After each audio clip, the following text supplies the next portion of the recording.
I don't want to set the world on fire.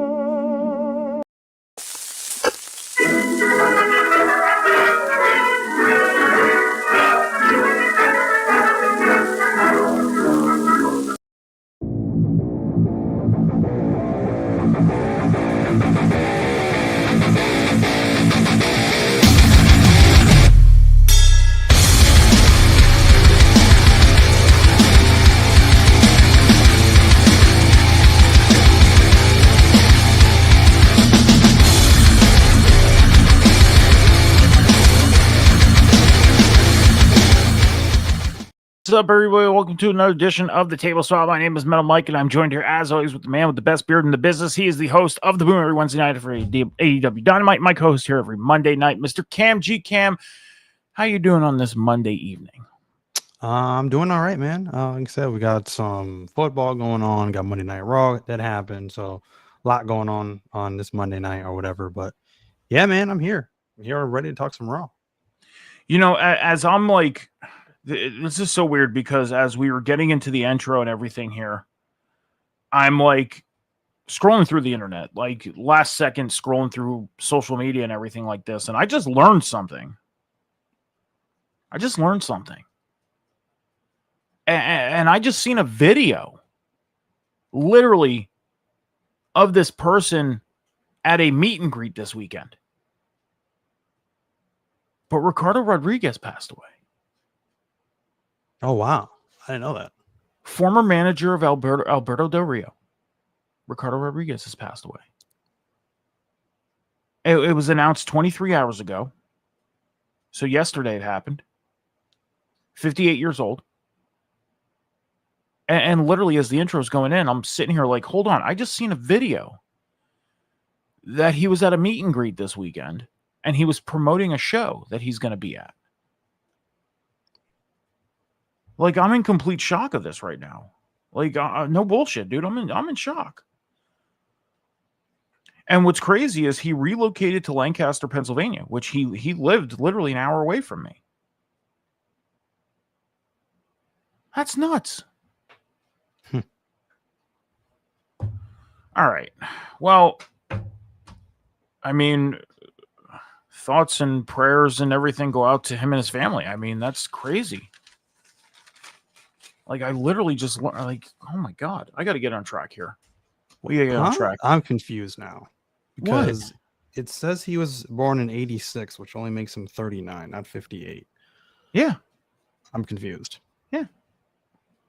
It says only 50. He says he's 58, but yeah, it says he's born in 86, but he is 58 years old. You got to remember, people mess with Wikipedias and everything all the time. That's true. You know. So this is nuts, man. I mean, and some viable sources have broke this news too. It's not like these are sources that are like, you know, going out and creating these news things. Like, these are viable sources. Wow. Well, I mean, thoughts and prayers, everything go out to Ricardo's family. And, you know, it's sad to start a show like this, I guess. I got to stay off the fucking internet when we're doing intros. I really do. Like, I don't like starting shows like this, and this is in real time.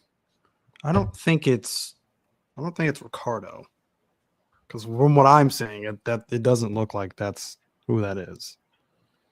Yeah, beloved WWE legend Sir Mo passed away, aka Ricardo Rodriguez. Oh, Ricardo Rodriguez. Okay, no, hold on. He reacts to it. Okay, so never mind. Okay. It's like, I'm so confused. Fucking read it. Okay, so I read this wrong because this is really like messed up. So Ricardo did not pass away. Sir Mo did. And Sir Mo was a manager in WWE. So he was a manager. when people write stuff, they have to really fucking make things more clear. I was so confused. I'm like, you were what are just you as talking confused as about? I was, right? Yes. When you read that. Okay, Yeah. thank you. So it's valid that I'm fucking losing my mind No, here. what you had said confused me, and then when I looked it up, nothing was adding up, and I'm like, okay, something's not right here. Okay, so Sir Mo, who was a former manager, like manager / he did wrestle in WWE, passed away at 58. Ricardo Rodriguez. Because I'm like, what the hell? I just seen a video of him promoting a show literally on Saturday. Now I know, we've had passings happen to where, like, for example, Ultimate Warrior was on Monday Night Raw. The next day he passed away. We've had that happen. It has happened. So it's not out of the realm of reality, but it was just shocking to see this. And the way this was written, when I first seen it, it was like something react to Ricardo's response or whatever to passing. And I'm like, hold on. What? And then I Google it and I see the same thing. And I'm like, hold on. So we're going to correct ourselves, but still thoughts and prayers and everything go out to the family of Sir Mo, who passed away at 58. Ricardo was reacting to it. So we're going to fix ourselves on that one. And yeah, so I apologize. And yeah, I fucked up and read that wrong. So, hey, that's what happens when we're live and you see things literally a moment before you go on air. So Cam, we're going to do something here. Okay. We're going to do something because of this news and everything. And normally we come out of the gates with some very big energy to get things going. So, thoughts and prayers go out to Sir Mo and his family and everything. It's sad to hear this. So, and I apologize for misreading the information that I got. So we are going to do this.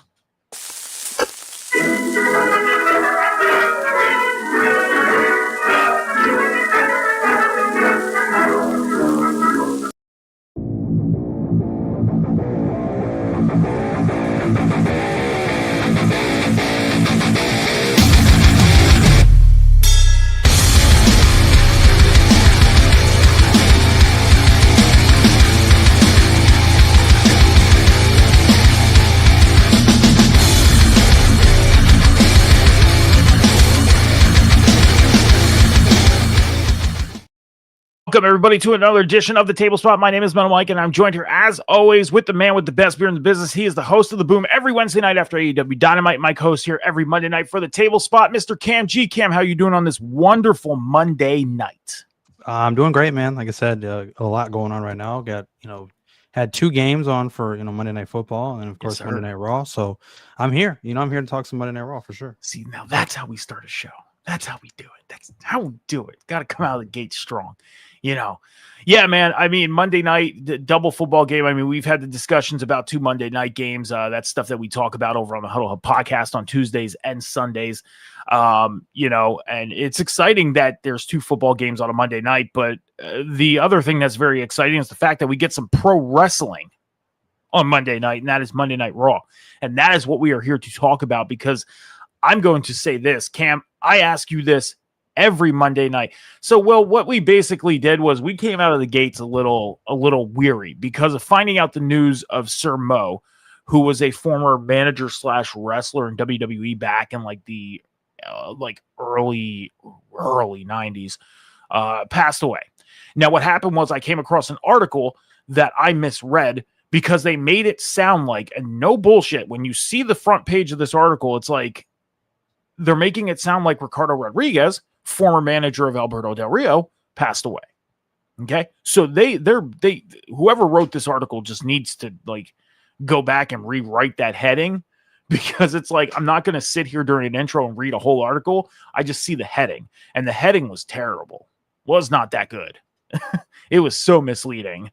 So, and me and Cam on a Monday night normally come out of the gates pretty strong, and we really didn't get to do that. So we kind of hit the reset button. We hit the intro. And we kind of started things over tonight.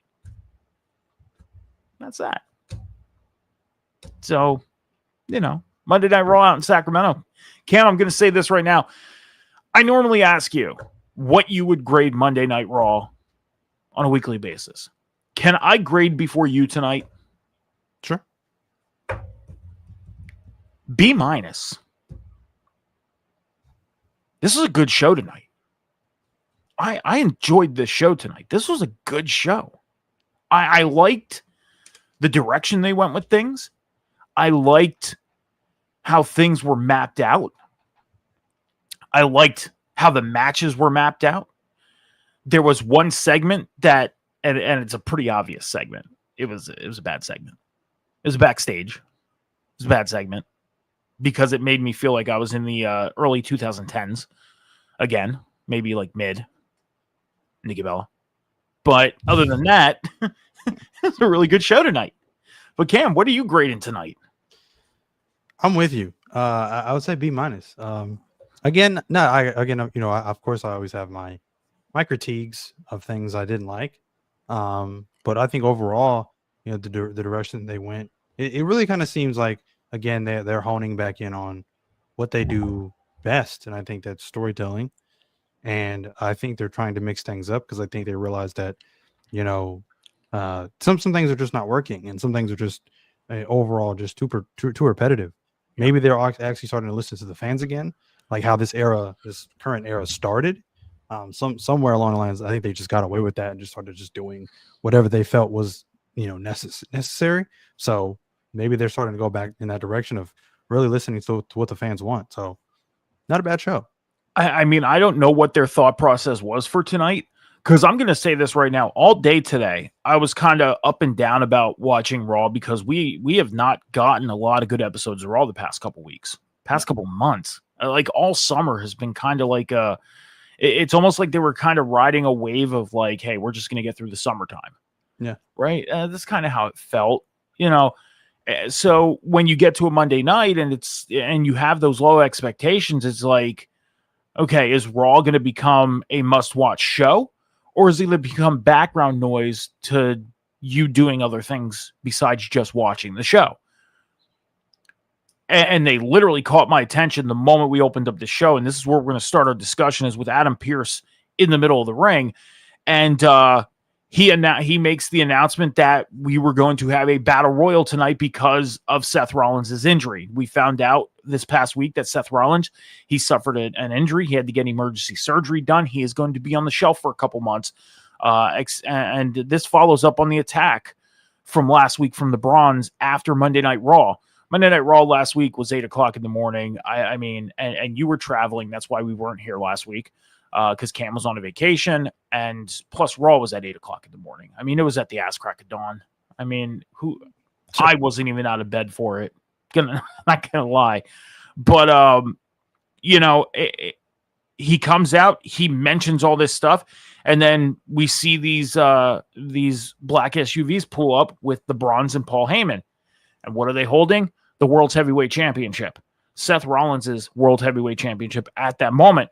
And Adam Pearce mentions more about Seth Rollins' injury and says it's because of them that Seth Rollins is out and that he needs the world title. Now, Braun Breaker wasn't very giving of that championship right out of the gates. He pretty much bullied Adam Pearce into handing over that championship. He was pretty much saying like, hey, ask nicely. Say please.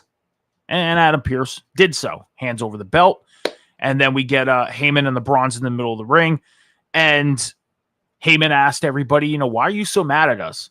It's like you people didn't like Seth Rollins and him being the world champion. It's like he's pretty much saying that they did the fans and WWE a favor by taking him out.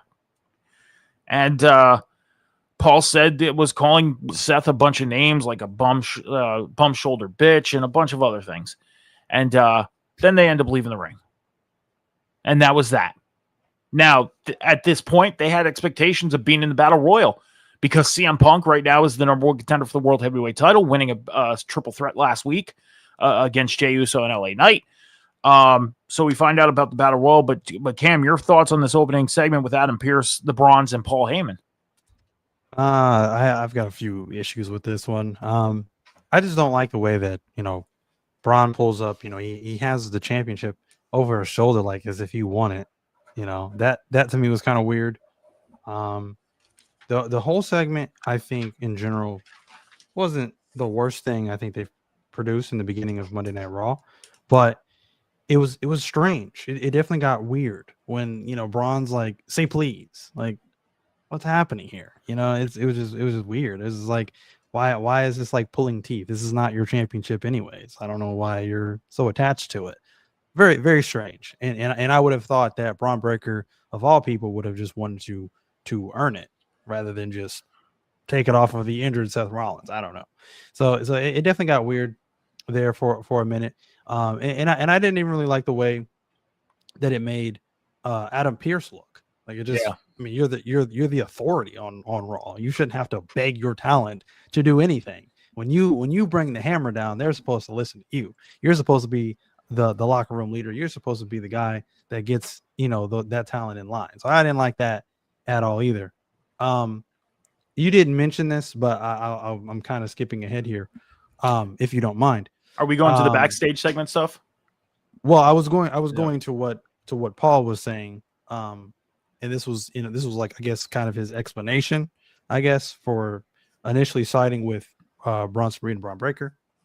Now I didn't know if we were going to get an explanation, or if we did, I felt like the explanation was probably going to be something weak. So this was an okay explanation, I suppose. I felt more so it makes a lot of sense, only to the fact that I mean Paul's back is kind of against the wall. I mean, it's he either sides with the injured Seth Rollins and has nothing to do for the duration of the time Seth is gone, or team up with these two monstrous men that are probably going to run roughshod over Monday Night Raw, whatever they do next while Seth is gone. So it's just kind of a no-brainer. Now, a few things with this. It tells me that this partnership, tag team, whatever alliance with the Bronze it has a shelf life. Yeah. I don't think it lasts very long. No. I honestly feel like Bronson Reed gets tired of Braun Breaker, always looked at as the golden boy in the future of WrestleMania main eventing and all this stuff like that. It's like, well, what about me?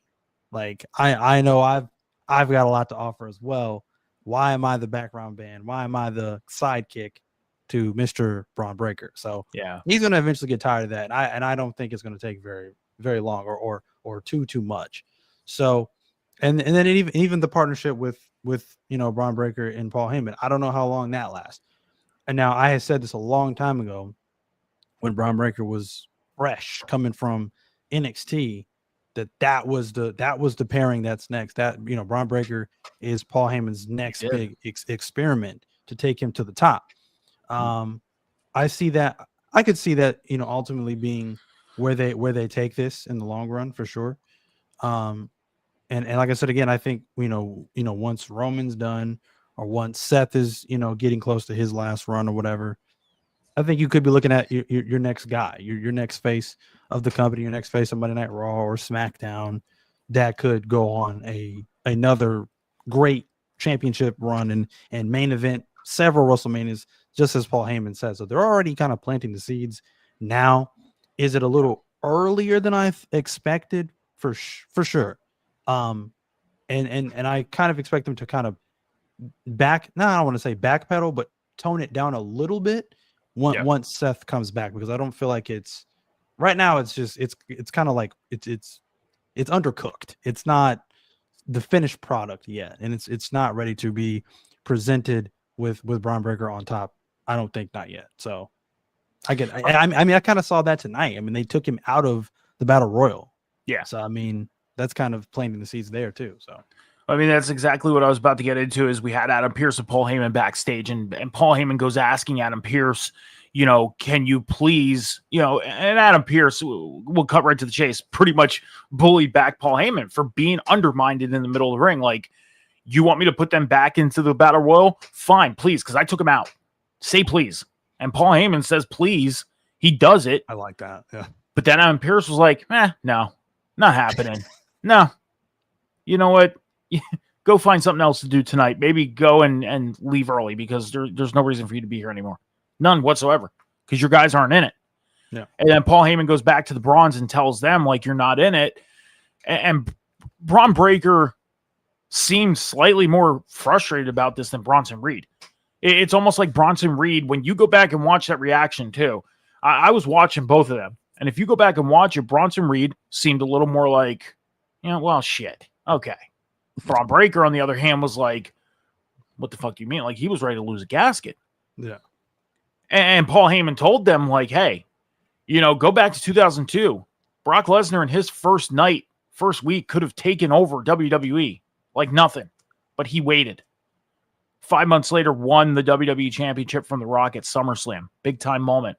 2012, CM Punk, who at that time had a lot of backstage issues that were very much known, had a very limited shelf life in that locker room. Paul Heyman comes along, helps him. Roman Reigns, during the pandemic, comes back, and literally his first match back wins the Undisputed Champion, or the Universal Championship, a week after coming back, basically, because he came back at SummerSlam and a week later won it at the next PLE in a triple threat. Who was there? Paul Heyman. And Paul Heyman became his wise man. He went from the big dog to the tribal chief and went on a historic run as champion. So Paul Heyman's pretty much telling them, like, listen to me. Let me guide you. Let me lead the way for you. In a sense, what I'm getting from it is Bronson Reed seems to be on board with it, but Braun Breaker isn't.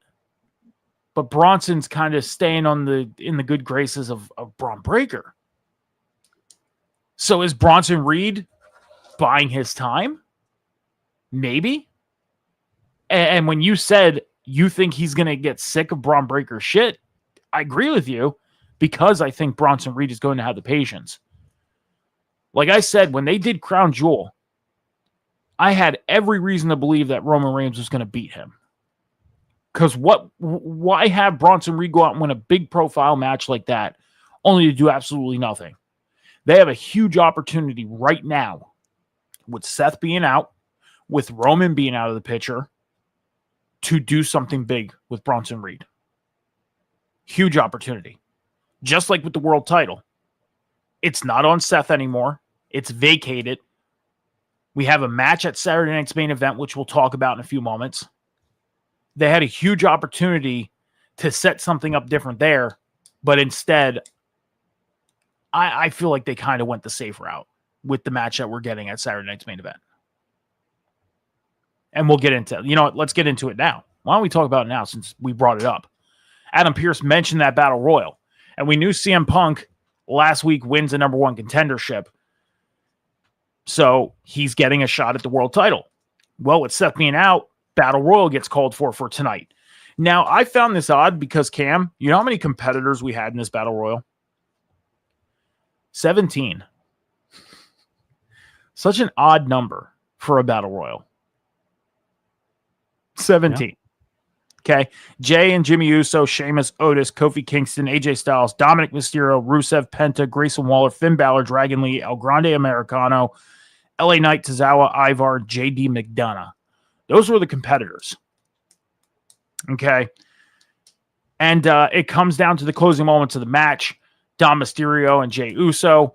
And Jey Uso ends up picking up the win. So now we're getting Jey Uso against CM Punk at Saturday night's main event for the World's Heavyweight Championship. Now, earlier in the night, Jimmy Uso was pretty much trying to motivate Jey backstage. And Jimmy was like, Jay and Jimmy were having a discussion in their locker room, and Jay admitted to the mistakes that he's been making as of late and everything that he's been doing.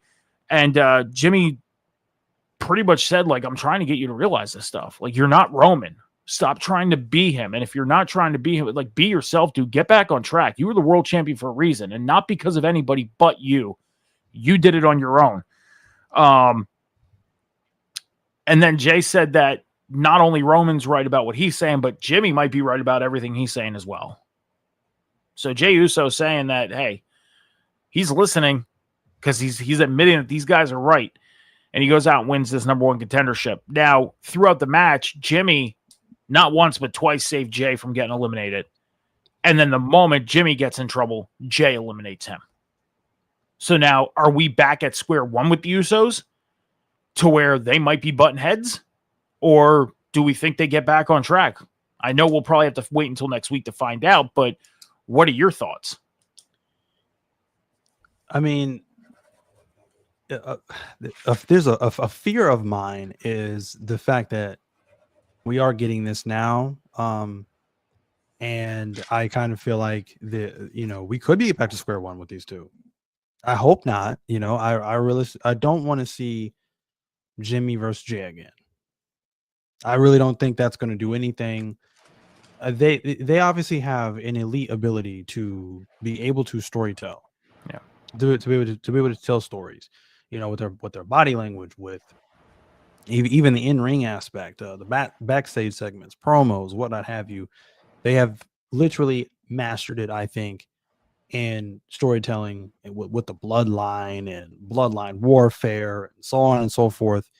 They've done it, and it's been great. I don't think they've had a misstep in the storytelling that they've done thus far. But just them one-on-one, it's a very limited. You can only do but so much until they have to get in the ring, because that's just the formula of wrestling. You eventually have to get in the ring to put on an in-ring aspect and put on the in-ring storytelling form of the storyline or whatnot. And like I said, as we've seen at WrestleMania, now I don't know if those dudes would just cut time or whatever. Maybe they wanted to do something a little different, and WWE told them no. I don't know, but that was not the best, like we had all maybe thought it was going to be. Imagine. So I don't. Yeah. So I don't. Yeah, exactly. So I don't think that Jimmy and Jay 2 is going to be better. So I hope they're not going down that route. My gut now, like I said, that my gut instinct is telling me maybe it's not. Maybe this somehow, is another slow burn, as WWE likes to do with these storylines nowadays. And who knows? Maybe this plays a part going into War Games. I don't know. Maybe they have these issues going into War Games. Maybe they lose War Games, if they're involved in War Games, that is, and their team loses because they have some kind of mishap, or they still have some kind of misunderstanding. I don't know. It's very interesting to see, though, because I mean, now even Roman's involved in this, this tension between the three of them now, with them costing him at the last pay-per-view in Perth. So yeah, it's very interesting to see. I'm not sure where they go with it. It feels like they're back at square one, but I'm really hoping that they're not. So yeah, but it's interesting to see how this plays out. Now, with Jey Uso winning the Battle Royal, he goes on to take on CM Punk at Saturday night's main event coming up. Do you feel like they took the safe route of having this match occur, other than taking the chance on somebody like an LA Knight or a Rusev or a Penta or an AJ Styles against CM Punk? Anybody else but Jey Uso? I think so. I think they did it. Well, in terms of LA Knight, I think they did it to protect LA Knight, to be completely honest. Okay. I don't think they want him to have too many more losses when it comes to the world title. That's just not doing him any wonders. Yeah. So if anything, I think he was protected in this match. Everybody else, most of the people in this match, I mean, it was obvious they're just not used. I mean, the first two people that was eliminated in this battle royal were Tozawa and Otis. Yeah. Who don't do anything on a regular basis, so they just kind of sit backstage. I mean, Otis had a good showing to start the match off. He did. He had a nice little highlighted moment. He had his little flurry in there, but yeah, I mean, the first two people eliminated. I mean, that really goes to show you how they feel about Otis and Tozawa. There's no creative plans for them. I mean, I'll say this. I honestly thought that they were going to go the route of Jimmy Uso winning this and having Jimmy face CM Punk, because whether it's Jimmy or Jay, I think it's a pretty foregone conclusion that CM Punk is walking out of Saturday night's main event as the world champion. I think it is. I mean, because Jey Uso, it seems like there's, and I've been saying this for a while now, that with Roman coming back and us having the Usos not by his side, but fairly close to him, we're going to start seeing the rebirth of the old school bloodline. And you go back to last week, Look at the situations that were at hand last week. Okay. And I'm talking about Paul Heyman. Paul Heyman is in the middle of everything that happened to close the show out last week, the attack on Seth Rollins. He's sitting there, with Seth, like trying to protect him. And then Braun Breaker asked first Bronson Reed, like, make your decision. Bronson Reed very quickly, like, hey, I'm coming with you. And then he turns to Paul. And Paul was very hesitant. That reminded me of the Solo Sikoa bloodline and the situation he was put in there. And then you go and fast forward to tonight and the position he was put in tonight. Like, they show up. He looks like he has a little bit more of, a swagger to him. Like, okay, it's been a week. I'm with these guys. Let's see what happens this week. And quickly after the Adam Pearce thing in the middle of the ring, it was like, okay, Paul looked slightly uncomfortable because now he has to take care of a situation that probably shouldn't have occurred in the first place. His guys were in the Battle Royal. Now they're taken out. Why? Because they wanted to be arrogant. They wanted to stake their claim, plant their flag, whatever you want to say. And they got themselves taken out. And who had to go and try and get them back in? Paul. Who was the target for Adam Pearce to attack? Paul. Paul took the brunt. Who took the brunt necessarily towards the end before Solo Sikoa's bloodline really started parting ways? Paul. So I think that we might see at some point in time Paul Heyman and Roman Reigns reuniting, the old school bloodline, and it's just those four. And maybe you add in Sami Zayn, who knows? Because Sami Zayn played a pretty significant part in the first edition of the bloodline. So I'm guessing Tommy is in here to ask the traditional question of when does Roman Reigns return? I don't know, because I don't work for WWE. So,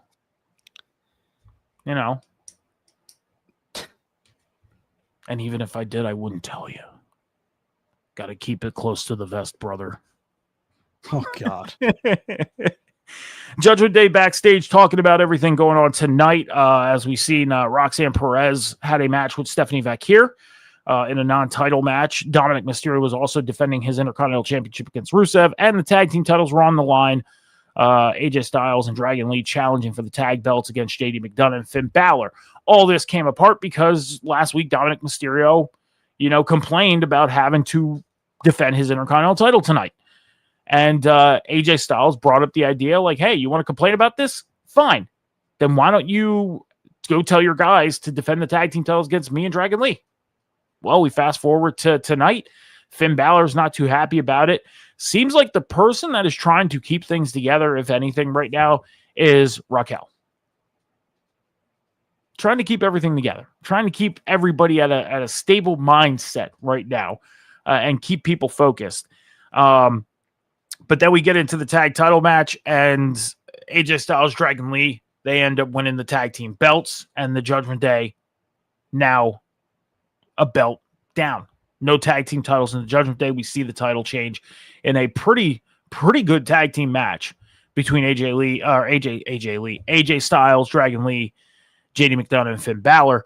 So, Cam, if you have any thoughts on the backstage segment and the tag title match, the floor is yours. The backstage segment, I think. I mean, I don't. Again, we talk about this a lot. Whether or not there's tension or there's not tension with the Judgment Day, because 1 minute there's tension and the next minute they just look like everything's fine. They smoothed everything over in a week. So I don't know what we're doing with the Judgment Day. I thought by now, long time ago, we would have gotten something specifically with like Finn Balor and Dominic Mysterio. Dom has just gone on. This has probably been the biggest year for Dom in his run. Carrying two belts, part of two different brands. So, if anything, I think he's the biggest and brightest star right now in the Judgment Day. So, he's kind of off doing his own thing. He's barely even a part of this group anymore. If you really look at it, this is a big match for Raquel. Raquel was talking about, of course, we're going against Stephanie Vakir. I mean, unless there's a number more contendership on the line for Raquel, or not Raquel, but Roxanne. I don't, it was too obvious. I really didn't see her beating Stephanie. The actual match itself, like I said, I didn't really realistically see much coming from this. Realistically, I mean, like I said again, we have new tag team champions, and it's like I want to be excited about that, but at the same time, I don't feel anything because those titles haven't meant a whole lot in a while. They're basically just fancy gold coasters that you put your cold drinks on. They don't mean anything anymore. They've been so stagnant. They've been so stale. They've been so complacent on one tag team. Even if we do see movement with those titles, they just eventually go back to Judgment Day again. So it's just like they can't expect me to trust that they're actually going to go somewhere with this. And I give it probably a month, honestly, and it's going to be right back with JD and Finn, or JD and Dom, or some combination of them three. So cool, we got new champs, but I'm not, excited about the future because I really don't think it's going to go anywhere. Tommy, yes, you would ask something like that because you ask every week. So, just saying. You know what? I'll say this. Chalk and Blackboard. We got a new one tonight, Cam. Chalk and Blackboard. What the fuck? That's crazy. I mean, it's got to go in the book. It has to. It's got to, because it's out there. So we are going to put this one in. Never thought I'd be writing this one down, but now I have something to stare at and really think about for the next couple hours. I mean, after the show. I'm not going to focus on that. I'm sitting here thinking, like, why do I have one for 10/19? But then I remember we did Huddle Up yesterday morning, and she did one for yesterday. So, you know what? I'll say this. I like that they did this for one reason and one reason only, and that is Dragon Lee. The focus that they've been putting on Dragon Lee, whether it's in a small role or a big role, just the focus they've been giving him has just been magnificent. It has been. It's showing that they're showing signs of trust in Dragon Lee to be involved in either small or big storyline. Now, we haven't seen Dragon Lee in a big storyline right now, but being involved in a storyline as significant as the Judgment Day has been for the past, 2 years now? I mean, their story has been so up and down. They're going to break up. They're not going to break up. They're going to break up. They're not going to break up. It's been up and down. They are one of the key focuses on Monday Night Raw. So I guess somebody doesn't like WWE. Clearly. I'd be spammed it 3 times. Yeah, I mean, hey, I can't wait for Jey Uso to be champion, Sponge says. And Virgo says that she's sick and working a lot and not getting. It's all good, Virgo. It's still went in the book, and it's going to be in the competition for the end of the year. So, but yeah, I just like the focus that they're doing with Dragon Lee, and I think this is just a little bit of trust. Like, hey, we put a championship on him. It's a tag team title. We get that, but it's like it's almost like them saying, okay, let's put a title on you. You're going to work with AJ, and let's see if we can trust having just a championship on you. Regardless whether it's an Intercontinental title or the tag team title, the U.S. title, the 24/7 title, the Speed Championship, whatever. It's just the little bit of trust they're showing him. Because let's face it, the LWO, it doesn't exist no more. And that was his mainstay. And even when he was with them, there was nothing for him. Now they're finding these little roles for him to be in. And we know that Dragon Lee has a lot of talent. Now, would I sit here and say, oh, he's going to be a competitor for, the world heavyweight title? No. Because, Cam, we talked about this, in length. I can't remember whether it was on air or off air, but we talked about, it was the other night we talked about this, that there's certain characters that you can either see being or not see being a champion of some sort, whether it's world champion, intercontinental champion, mid-card, tag title, or even a bullshit title like the 24/7 title. So I like the trust that they're giving Dragon Lee, and I'm excited to see what they do with him moving forward. I think this really, if anything is to be taken away from this it's him and the spotlight they're giving him right now. So I think it's AJ too, because this is probably one of the last titles AJ is going to hold, because I don't see them putting the world title on him again. And that was going to be my thought with the battle royal as well. It's like it was almost a foregone conclusion that either Jey Uso or LA Knight was going to be the winner of the battle royal. And if they would have threw us a curveball, then Jimmy would have probably been the curveball. And I'm sitting here thinking, why not go AJ Styles? Like, he announced that he's going to be retiring. He doesn't need to win the world title. Just be in the match. His last world title match, it could be against CM Punk. And I'm sure we'll get a good match out of it. But they didn't go that direction. Will they go that direction at some point? Who knows? But I can agree with you. With them doing this for AJ Styles as well, and this possibly being the last title that he holds, I mean, he has a good tag team partner to do it with. And we're going to get some really good matches with these two being together. We already have, but moving forward, we're going to continue seeing good matches with these two together.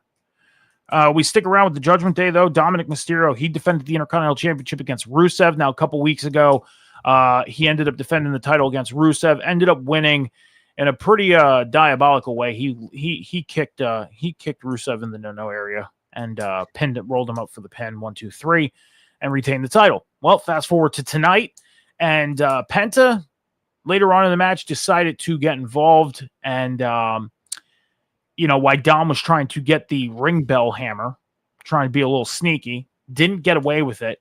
And while the referee was trying to get the hammer out of the ring, he ended up repeating and doing it again to Rusev. Kick him in the no-no area. Rolled him up, 1, 2, 3, and Dom wins. Well, didn't roll him up. He did the frog splash and then pinned him, 1, 2, 3, and won and retained the Intercontinental title. So Dominic Mysterio is still 2 belts Dom. He was in the Battle Royal, got eliminated last. So a 50-50 night for Dominic Mysterio tonight. So your thoughts on the IC title match? I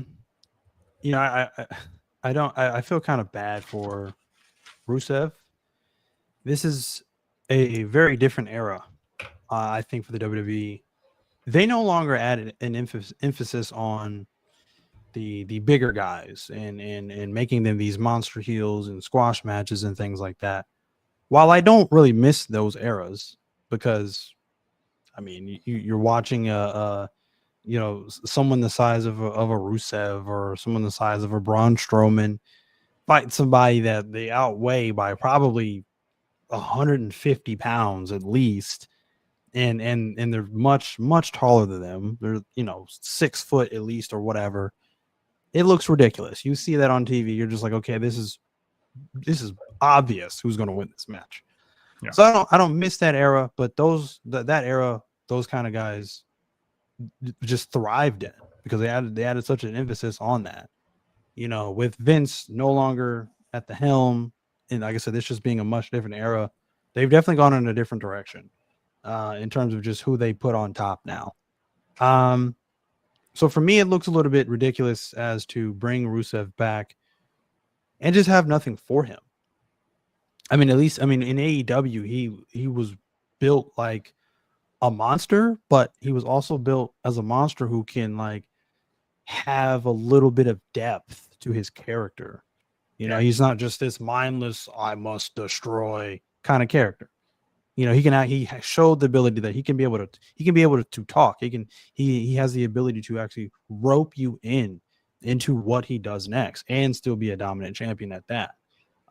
With this, he at least was allowed to kind of take the character depth, at least a little bit of it, back to WWE on this run. So he's the last time we've seen him. But it just seems like outside of squashing people that we know he's going to be, Otis and Akira and whoever else, there's not much for him to do. No. I don't know if that's just because they don't see any marketability in Rusev, or they just don't think that they want to take him that far. I have no idea. But it looks a little ridiculous if you're going to keep putting him up against Dominic, and his kryptonite is just getting kicked in the nuts and then rolled up or frog splashed every single time he faces Dominic. That looks a little silly. Against someone like AJ Styles, someone that looks a little bit more in Dom's weight class, I guess. It's like, okay, that's not as egregious. But you look at Rusev and you look at Dom, and it's like, okay, Rusev's gonna demolish Dominic, and that doesn't happen. So it's like, I don't know what Dom's gaining from that. Yeah, and to me, it's hurting Rusev more than anything else. So after this, I really don't want to see Dom and Rusev again, because I feel like it's just going to be the same outcome. Yeah. So it's that realm of believability. Like, that Rusev going in. If we would have had Dominic Mysterio of 2 years ago when he first got into the Judgment Day, Rusev would have demolished him. Exactly. But Dom's popularity raised his stock a little bit. Now it's we're starting to see the Eddie Guerrero-esque type things happening in matches for him to win. He pulled it out tonight, did that. He tried to pull it off 3 weeks ago with the Intercontinental title belt and did what he did. So it's still out of the realm of believability because of the size factor. Like, Rusev still should have went in there and beat Dom handily tonight, but because of Dom's stock raising in popularity, it wasn't going to happen. But I agree with you. Like, his depth was a little more in AEW. I mean, he goes in as this whole like video game guy, like yelling game over and everything like that. And then that visual changed very quickly to him becoming this like dominant force. And why AEW, I mean, I think we know why AEW didn't go further with him, but they took him as far as the TNT title and had him have a decent run with that. WWE right now, you look at it, and yeah, he's going out and crushing people like Otis and Tozawa. But then when he has matches with somebody like a Sheamus, we have to have like 6 or 7 straight matches with them because we can't decide who's going to win, because what do we do with them after they're done facing each other? Let's just continue doing a flurry of matches with them until we figure it out. But you're going to get to that point where you're not going to be able to figure it out because you're so tied up in all these other storylines, you can't go anywhere with these guys. So let's do this. Let's have them face Dom. Oh, Dom's popularity is rising, so we can't have them beat Dom, but we can make it look believable that they can possibly beat Dom. No, you can't. No, you can't. Now, if you would go back to the factor of he's this dominant, sizable force that can go in and squash somebody, then yeah, you can. But Dom's too popular. You can't do it. It's almost like Dom is untouchable at the moment. Like, you had somebody in AJ Styles go in and face him for that belt, and you didn't even have AJ beat him. And AJ is a little more popular than Dom. Yeah. But who do you give that edge to? The guy who's been popular for over 20 years, who has traveled the world and won world championships all over the place, or a guy whose stock is rising and continuing to rise and is becoming a huge star? Who do you give that edge to? The guy who's rising, because AJ's out the door in a year. Dom's going to be there for a while. So, last thing, Women's Intercontinental Championship. Now, let's do this real quick. We had a Adam Pearce, Bayley, Lyra backstage. Bayley says she has a surprise for Lyra next week. Lyra's birthday's coming up. I'll say this. I like what they're doing with this. But at the same time, I feel like they're going nowhere with this. Is that fair to have that feeling? Absolutely. Okay. How do you feel about this right now? Because it's not getting old, but it's almost like everything is just at a standstill with this situation. And there's so much in that bag of things they can do. And it just seems like they're not reaching in there right now and pulling these things out. It's not hooking me. I'm gonna be honest with you. I I liked it better. I think they could have done, some more vignettes with Bailey and this whole split personality thing, because that was the best thing going for those couple of weeks that they had it. They could have let that ride for a couple more weeks, I think, before we got Bailey back. Now, again, me and you both said it. We thought when she comes back, she's gonna attack Lyra. But now they're friends, frenemies. I don't know. A lot of acquaintances. I have no clue what their current status is with each other. Your guess is as good as mine. I have no clue. It's almost as if, to me, one of two things. Either they lost faith in this somewhere along the line, and they're just kind of riding the wave now till they figure it out. Yeah. Or it almost feels like maybe Creative and Bailey are they're having their differences on where they want to take this, because everything that they've done thus far, especially with the vignettes and Bailey, discussing her shortcomings and things like that, that screams that was all Bailey's idea. And I think Bailey might have wanted to take it further and take it in a different direction, but Creative said, I don't know about that. Yeah. So I think maybe there might be this tug of war as to where they want to take this creatively. Now, it still could go where I originally said, a darker Bailey, because I don't think we have the finished product of where this originally started. Definitely not. It's just at a weird crossroads right now, I think. Now, in terms of the backstage segment, I didn't mind it. It was okay. Now, with this whole surprise, whatever, to me, this has to deliver. This has to be something. It can't be something goofy like, oh, she just got her puppy dog or something. It's like, oh, okay, sure. What does that add to anything? Cool. She got her a poodle. Awesome. Good job. You know what I think it is? What? I think it's the tag team titles. Could be. It could be. That's what I think it is. That's okay. That's much better than what I was thinking. Because what were you thinking? Yeah, what were you thinking? So I was thinking that it was going to be, oh my God, what is her name from NXT? I lost it again. She has a history. She's friends with Lyra. I can't remember her name. She calls Lyra her dove or whatever. Oh, I don't know who you're talking about. What is her name? I'm a little out of tune with NXT, to be honest. I am. Well, anyways, that's initially who I thought it was going to be. Like, she's going to bring her up.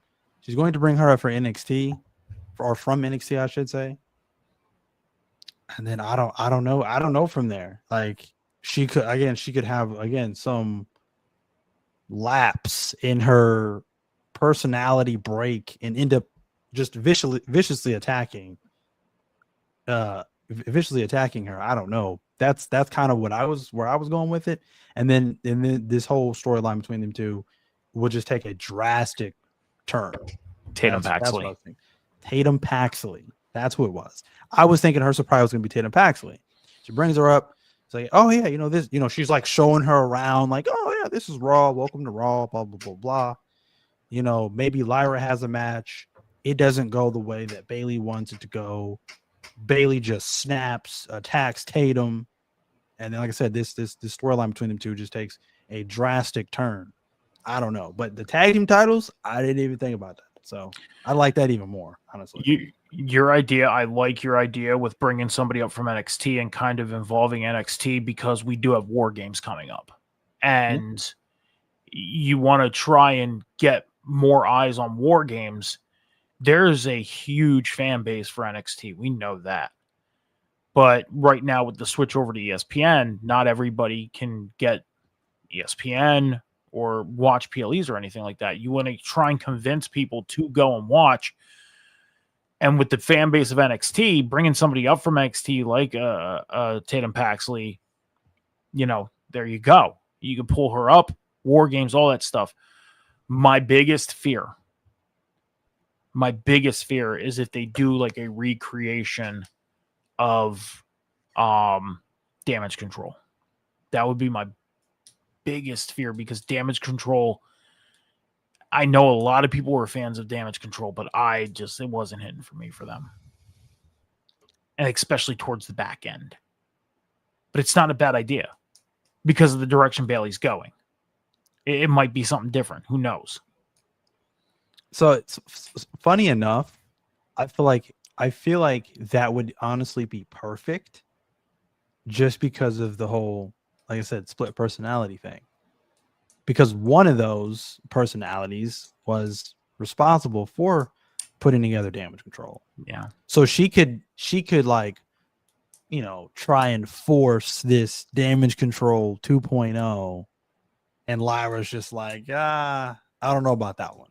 Yeah. Because you're a little unstable here lately, And in Lyra's eyes, Bayley was going out and winning championships while the other people straggled along, but yet it was the other fucking way around. Yes. But I was surely thinking tag team titles. I'm thinking, Bayley got them a tag team title match, and maybe try and put some type of spotlight on the women's tag titles. Who even holds the women's tag? Is it still Alexa and Charlotte? Yes. They're still women's tag belts. Yeah. So we haven't. They took them titles to SmackDown and have not been seen since. I was gonna say because you don't even hear about them. Yes. So I don't know. We'll have to see what the surprise is coming next week. Last thing, women's Intercontinental title: Becky Lynch against Maxine Dupree. Maxine Dupree, the hometown girl, getting a shot at the Intercontinental title. Had some family at ringside, and I'm going to say this, Cam. I think this was a slightly better match than their first meeting a few weeks ago. Was not a bad match, but Becky ends up getting herself disqualified, thus giving Maxine Dupree the win by DQ. So, I mean, your thoughts on this? I mean, I'll say this right now. Maxine seems to be showing improvement in the ring. I mean, she's got somewhat of good mic skills. Not bad. Do you think we see a rematch between these two and then possibly maybe going the direction of Maxine? Or do you think that would be a big mistake right now? So I'll say this. Not a fan of Maxine. I don't think I ever will be necessarily. She just does not provide. I don't even have the word or don't even know how to describe it for me to exhibit fandom for her, I guess. But I'll say this. This is the best match I've seen her in. All credits to Maxine. I was impressed for sure. She hit a groove in this match and she was just flowing with it, So kudos to her. She's definitely showing improvement. I agree with you there. Lots of improvement. So not a bad match at all. Probably, I would even say arguably probably one of the more standout matches of the night, other than probably the tag team title match. I'm kind of surprised they didn't make that decision tonight. I could see it potentially happening. They'll do the quick flip to Maxine, probably a week, a month, and then Becky wins it back. But I could see it happening. They're definitely trying to build up Maxine and they're highlighting her. And I think they're doing a good job at it, honestly. I have no problems with how they're pushing Maxine up to this point. Definitely a great match. Even the way that it ended, I think is an indication that we're going to get this again and it's going to have a definitive victory, a definitive winner. Like I said, not a bad match, honestly. I was thoroughly impressed with Maxine. I mean, I'll say this. I thought they were going the direction solely because of the Seth Rollins injury, and maybe Becky wants to be home with Seth and making sure that he's okay. And that's why I wouldn't have had anything against them making that move, because let's face it, Becky Lynch is doing such a great job right now to the fact she can come back in a month or two after Seth is, at a better rate of, his rehab and everything like that. She can come back and win the belt back like that. Okay. I honestly thought, and I said to you when you mentioned this match, I said, what if they go the direction of this opens the night and then they focus on this? Maxine wins the belt because Stephanie Carr would be the referee, and because of what happened in the last match with Stephanie Carr, she ends up screwing Becky over. Maxine wins, and then we have that whole debacle like we had years ago with Triple H and Chris Jericho on Monday Night Raw, where Triple H ultimately ended up with the belt at the end of the night. What if we had something like that? But I think it wouldn't be a bad move to have Maxine surprised and shocked. Does she have to be champion for long? No. But what that would open up is Lyra Valkyrie would be able to go after the title again because she can't go after it right now. So she can challenge for it. We can end up seeing a Lyra, Bayley and Lyra, their story can advance by Bayley helping Lyra and a heel turn can happen. So many things of possibilities can happen once that belt gets off of Becky. So many things can happen right now with the belt being on Becky. But I think we end up seeing a significant change if they end up doing another match. I can agree with that. I think we would see it. Last thing, we had Stephanie Valkyrie take on Roxanne Perez. Stephanie ends up winning this match. We have a post-match attack attempted by Raquel, and one Nikki Bella comes out to help. Now, this is what I wanted to talk about, was the backstage segment between Stephanie Valkyrie and Nikki Bella. I thought I was watching an episode of Raw from 2013, 2014. I really did. I hope Nikki Bella really knows that we are in the year 2025, that you cannot sound so fucking animated when you were cutting a promo. Because about a month ago, you were fucking her name up, and now she's one of your best friends.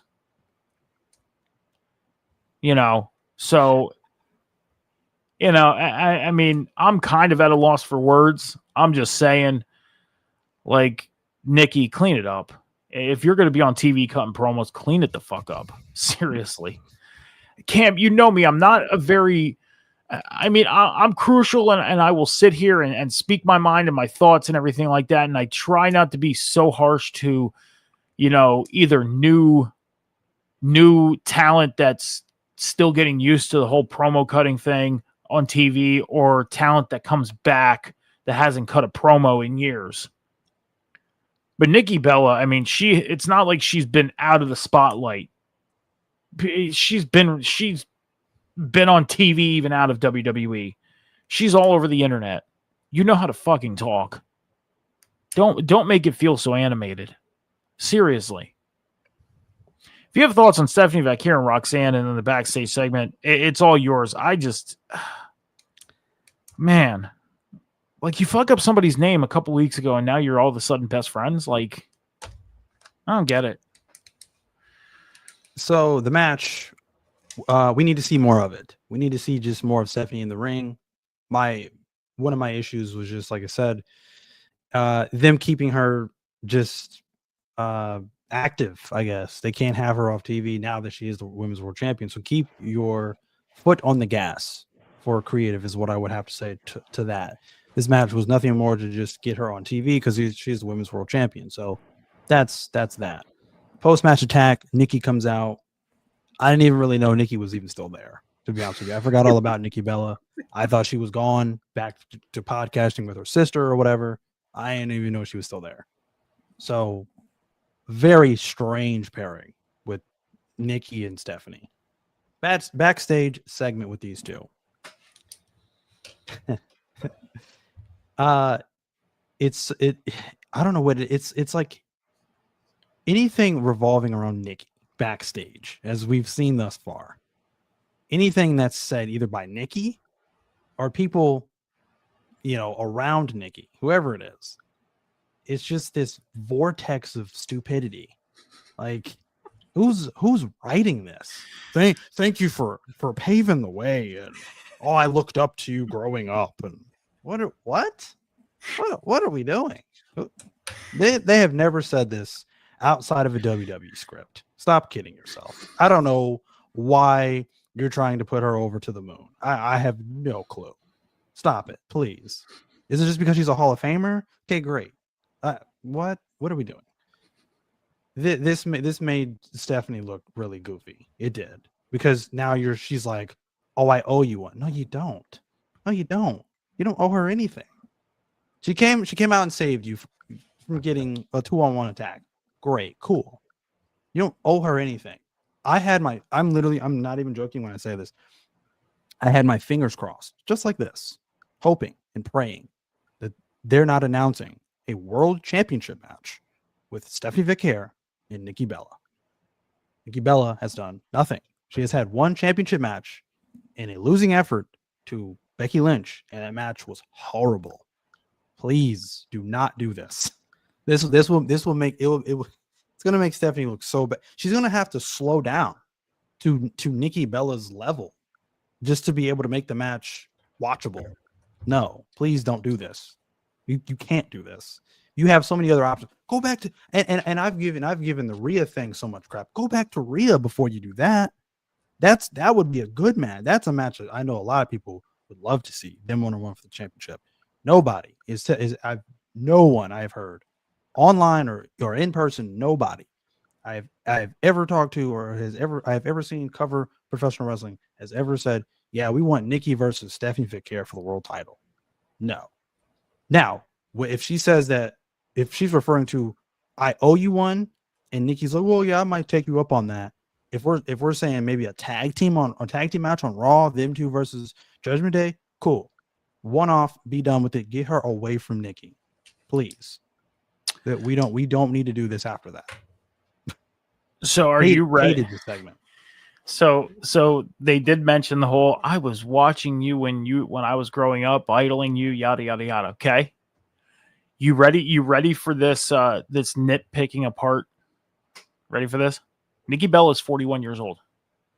Stephanie Vicaire is 32. 9-year difference.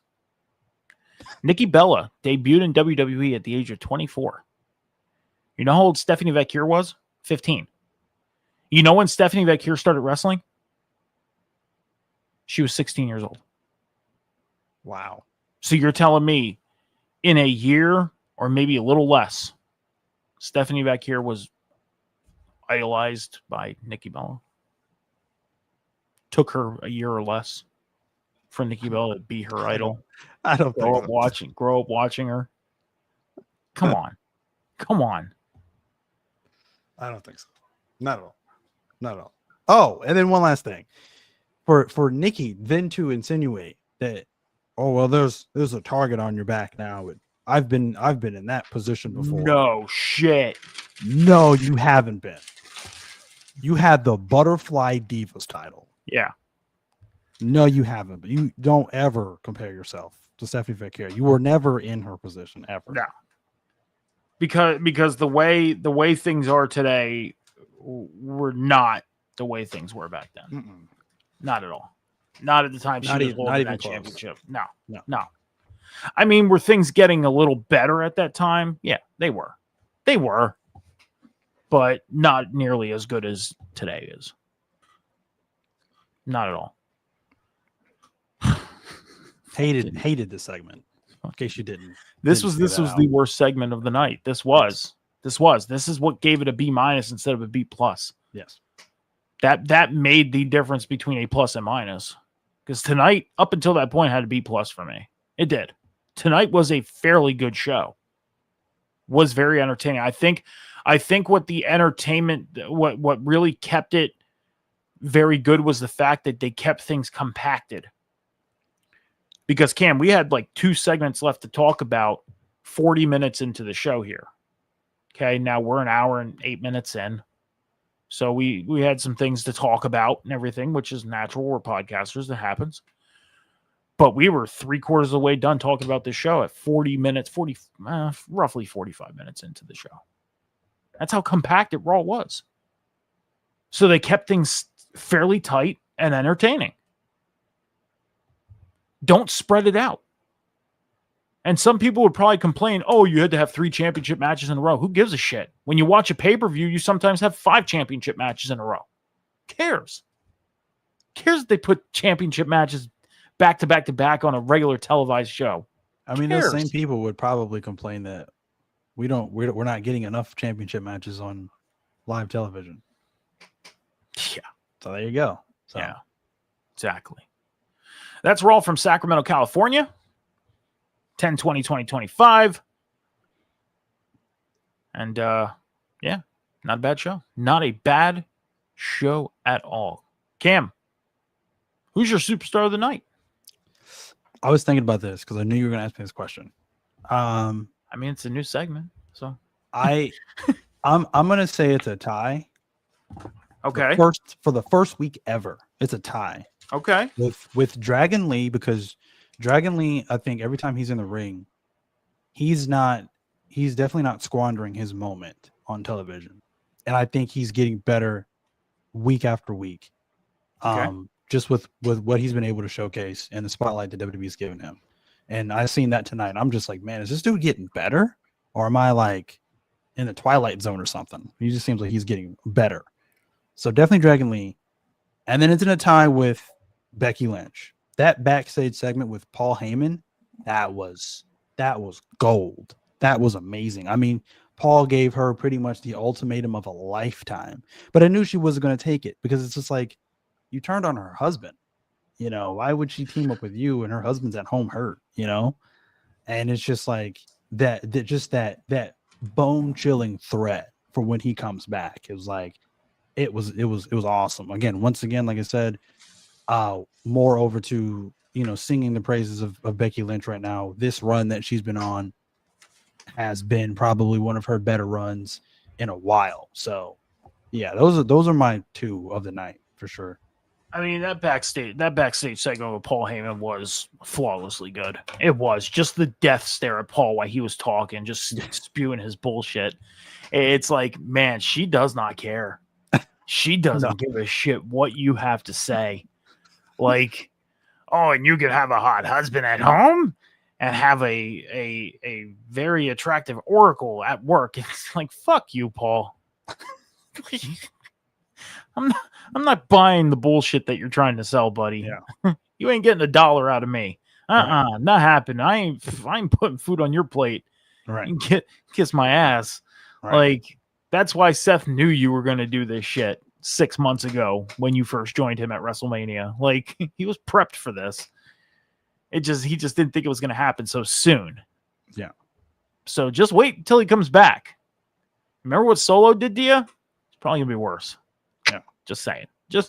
Dragon Lee's mine. I mean, the spotlight they're putting on this kid right now is just amazing, and I'm loving the work that he's doing. I'm excited to see Dragon Lee on my TV every week when he's in the ring and on TV. It's just phenomenal to see. And I'm with you. Dragon Lee is my superstar of the week. So he's killing it right now. And we were supposed to do a segment a couple weeks ago, but we're going to save said segment for our holiday shows because we were supposed to make a top 5 list of superstars we would like to see make advancement in 2026. We're going to save that for our holiday I completely shows. forgot about that. Yeah, we're going to do that in December. We'll do that segment in December when we start doing our holiday shows on the back end of the year. So on this day, Cam, we are loaded with some on this day stuff because a lot happened on this day in history of professional wrestling. First one, back in 1996, WWF In Your House Buried Alive took place in Indianapolis, Indiana. In the main event was The Undertaker and Mankind in the first ever Buried Alive match. The Undertaker ended up winning the match, but the debuting Executioner attacked The Undertaker after the match and replaced Mankind in the grave with The Undertaker. And that's how the pay-per-view ended. And it ended with the iconic image of the Undertaker's purple glove coming out of the grave. So if you've never seen that match, go watch it. It was a phenomenal match for that time. We have a couple, but I'll do one more. We'll go all the way back to 2013 at TNA's Bound for Glory. AJ Styles took on, at the time, World Heavyweight Champion, leader of the Aces in 8, Bully Ray. And AJ Styles ended up winning the TNA World title from Bully Ray. And on that same show, EC3 made his in-ring debut for the company. But I believe that was the time when AJ won the world title, and then he ended up walking out, getting in his car, and off he went. Yep. Took the championship out to Japan, and that was it. So some cool stuff happening in the world of wrestling on this day. So, but that's all we got. Hour and 14 minutes tonight. Not bad. Great show tonight. And with that being said, Cam, your socials are going to be on the bottom as soon as I can find the right scroll here. Here we go. Socials are on the bottom. Make sure you're going to check out everything Cam is doing on social media, especially Cam's Wrestling Corner. Great videos. I'm not just saying it because this man is digitally sitting next to me, puts out great videos on Cam's Wrestling Corner. Cam, what is it you want to let people know? Like I said, check out all my socials. Obviously, definitely keep up with me on Cam's Wrestling Corner. I make, wrestling content throughout the week. So stay tuned for that as well. Of course, check us out on Wednesday night, of course, for another episode of The Boom with the addition of Phil Khan, talking about the fallout from AEW Wrestle Dream this week. And of course, the fallout and the results or whatnot have you of AEW Dynamite. So definitely check us out then as well. And then we'll be back on the Huddle Hub on Sunday morning talking about some college football and the NFL. So definitely check us out there too. Love and appreciate all you guys coming by and checking out the stream tonight. All right, so make sure you're checking out everything Cam is doing on social media and on the shows on the network here and over on the Huddle Hub podcast with myself on Sunday mornings at 11 a.m. Eastern Standard Time. Twitch.tv/the Huddle Hub podcast and YouTube.com/@the Huddle Hub pod is where you can find the show. But that's not all. You can find me at Instagram, X, TikTok, Snapchat at MetalMike714 on social media. But you can also find me, like Cam said, on the Boom on Wednesday night after AEW Dynamite with Cam on the Huddle Hub podcast on Sunday morning at 11 a.m. Eastern Standard Time. And then tomorrow night, 7 p.m. Eastern Standard Time, is me and John. As me and John run down week 7 of the NFL, as that is wrapping up momentarily on Monday Night Football. Texans and Seahawks right now. Lions and Bucks were earlier tonight. We're going to go over everything that happened in week 7 in the NFL, all the news that's coming out, and we're going to get you guys ready for week 9. Week 9 of college football. Week 9, Cam. Like, what the hell, man? Where's time going? 9 weeks into the football season. We are 16 weeks away from Super Bowl 60. That's crazy. 16 weeks. How quick that's going to go? Quick. That's insane. So make sure you guys are heading over to the Huddle Hub podcast on Twitch and on YouTube. We are also on X at the Huddle Hub Pod and over on TikTok at the Huddle Hub Pod. So please go check that out. Hit that follow button. Subscribe on YouTube right now. Hope to see you guys tomorrow night, 7 p.m. Eastern Standard Time over there. With that being said, thank you everybody for checking out the show tonight. Me and Cam will be back on Wednesday with Phil for another edition of the Dynamite. Me and Cam will be back for another edition of the Boom with Phil. Be good to each other, be kind to each other, take care of each other, be patient with each other. Remember, the world is not moving as fast as you think. Until next Monday, here on the Table Spot, we'll see you next time.